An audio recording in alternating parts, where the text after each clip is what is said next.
Alright guys, there's a hell of a lot of chatter about Avatar Fire and Ash, mainly because James Cameron did a lot of chit-chatting before the film's release, and it looked like he was happy to end it.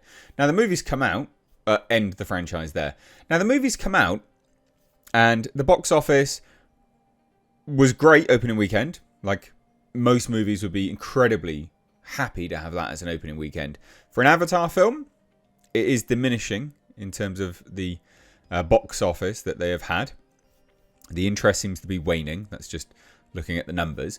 Although, it's done a pretty good Christmas period, right? It topped the Christmas period, which we'll look at in a minute.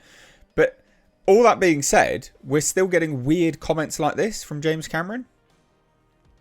James Cameron will hold a press conference if he decides to end Avatar franchise early. What? Okay, is he trying to drum up business? Like, what is it? Weird dialogue from James Cameron. I think he's realised, these movies, they've taken just, like, decades to make, right? A long time. And I think he's realised that, he's old. He doesn't have years and years left. He doesn't have decades left. Does he want to spend the rest of his life making these movies, or does he want to branch back out again? I think that's what he's realised, and I think he's laying the groundwork for it. That's my read on it anyway. So let's get into this, and then we'll go back to the box office, because it has done well. Don't get me wrong, it's done well. So, but this kind of language is bizarre. It's just weird. So while Avatar Fire and Ash is already halfway to $1 billion worldwide in its first week, just say 500 million. Just say it's on its way to 500 million. Why say $500 million? What a weird thing to say. James Cameron has a contingency plan in place for his massive franchise. So the 3 times Oscar winner teased his plans for Avatar 4 and 5 after the third installment's premiere, noting that he will, quote, hold a press conference if he decides not to continue the movie franchise, which began in 2009. That is an odd thing to say. It is an odd thing to say. I don't know if the saga goes beyond this point. I hope it does, he told Entertainment Weekly. But we prove that business case every time we go out. Here's what it is.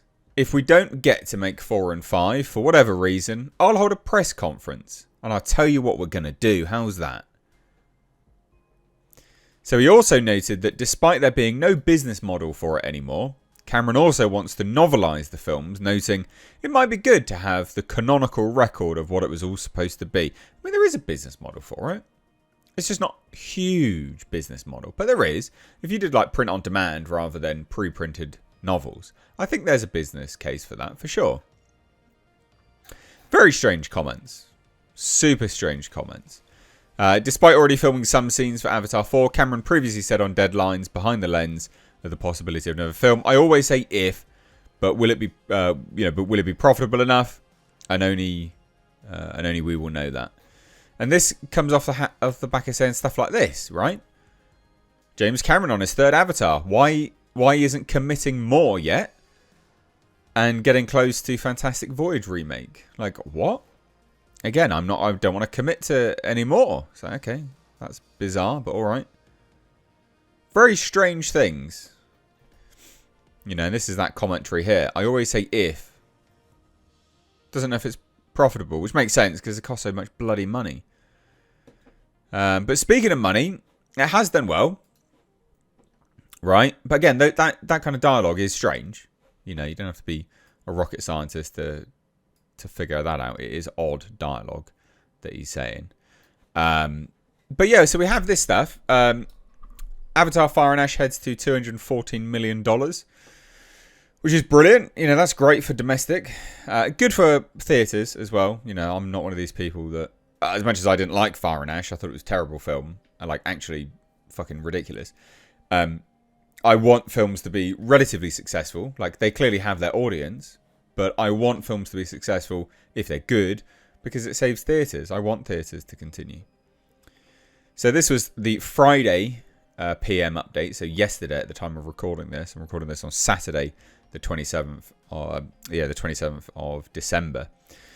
And they just say, yeah, Avatar Fire and Ash will, of course, lead the final weekend of 2025 with a second frame around $60 million over Friday to Sunday. So they're estimating a 33% drop-off, which that's a good holdover.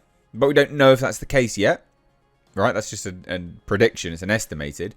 It's a better holdover than the Way of Water. Way of Water did 52% drop-off second weekend. So it's a much better, but also opened much weaker. So that's always important to note. So the 4-day Christmas average is 84 million.